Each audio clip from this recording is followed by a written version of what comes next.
Hi, I'm Paige from PaigeeDraw and welcome to my video tutorial. So now I'm going to be coloring, and I first start with the skin color because it is the lightest color, and if you do skin color after hair, sometimes the hair color will smudge into the face. So you want to start with your lightest colors first.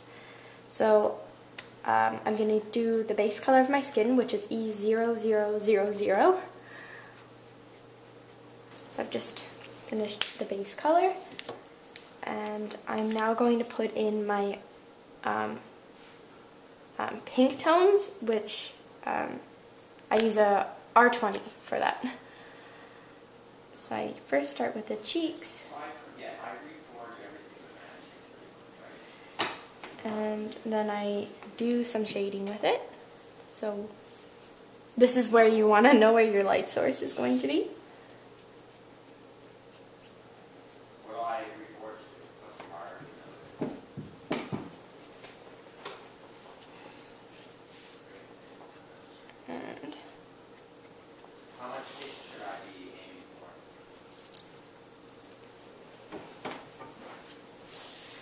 And around the nose and just a little bit on the lips.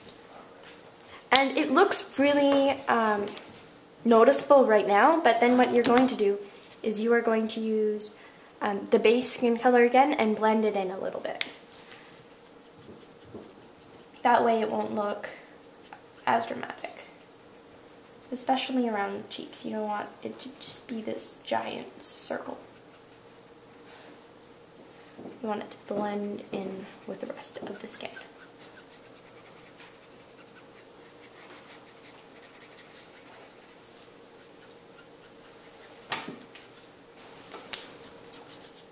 Just going to use my blender right now, which is 0.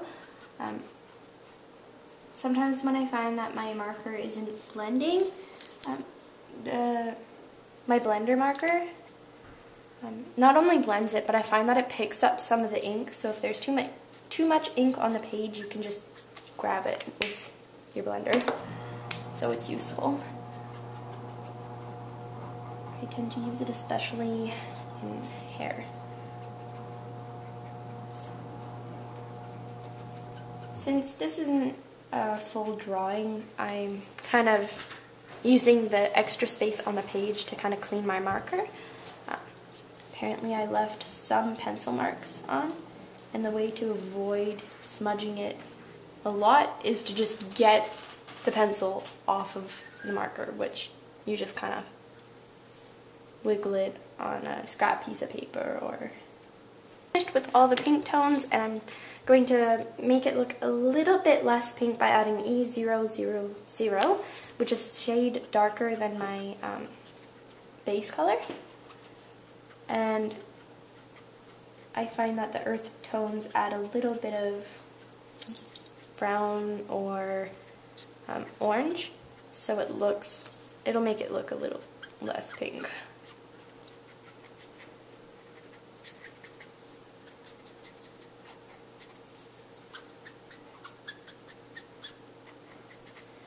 And it's not necessary to use as much colors as I do for skin, but the more colors you have, the more you can blend it and add different colors to it. But really, when you do skin, you just need a good solid color, and you can just go over a bunch of times. So I've just finished coloring the skin, and I'm going to start with her hair. And her base is going to be YR18, which is very orange. So I'm going to have to tone it down with some browns afterwards. Again, since this is quite a big area, I kind of have to go over it a little bit. So one tip when you're coloring a big area, always have a base color, because then when you put layers over top of it, you can't notice that it streaked, or at least you can't notice as much. So I just finished with the base color of the hair, and now I'm going to put E09 over it to kind of make the orange look less orange. And this is kind of a orangey brown, so still gonna have that orange feel to it, not as much. I've just finished with that color and it still looks really orange to me. I could leave it like this, it's good the way it is, but I'm going to add just a little bit of E29, which is reddish brown. And it's just going to tone it down just a bit more, and I'm not going to add very much of it, just to the very tips of the hair. And when you add more darker, richer colors to it, it also makes the hair stand out. And the way I do this is I just go near where my thick fine lining lines are and just make them a little bit more dramatic.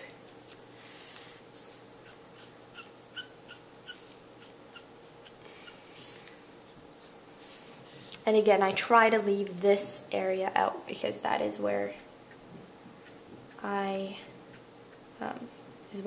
the shine is in the hair.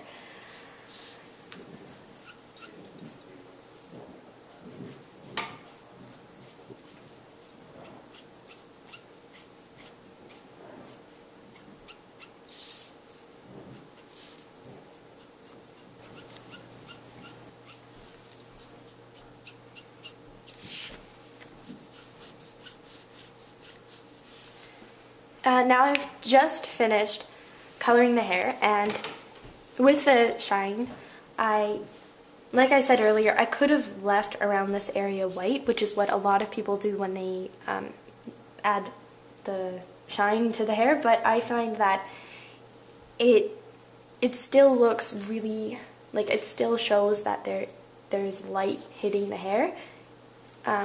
You don't have to add white, like, it still looks really bright around here. That's why I left this area untouched. Now all that's left is to color the eyes, and I'm going to start with YG13, which is a fairly bright green. It's not very bright, but still bright.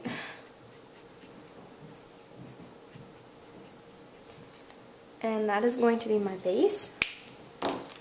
And then I have G82, and it's slightly more muddier than YG13, and that's going to be my way of shading it. I'm just going to do I just apply that to the top half of the eye, especially around the pupil. And you can't notice that much the difference in color, but if you looked closely you would see that it's darker on the top, lighter on the bottom. Even the slightest color change can make the picture look like even better. Now I'm going to put BG96 as my dark color on the eye, which is a very muddy color, and I start by coloring the pupil. If you want it to be more noticeable, wait for your ink to dry and then apply the darker color, but I kind of want this to be a little bit blendy.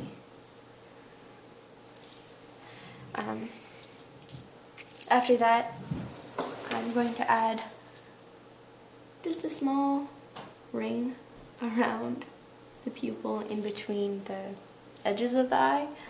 I don't know why I do that, but it's how I color eyes. And you want to make sure the lighter area is dry when you do this, because you don't want that line to like blend into the base colors. Now that I've just finished coloring the eye, I can add a bit of shine. So I use a white gel pen. You could also use white paint and have like a really small paintbrush, or some people have used white out, but it's much easier when you use a white gel pen. It's just quick, you can get it done in like 3 seconds. So I've just finished coloring this face, and now it's done.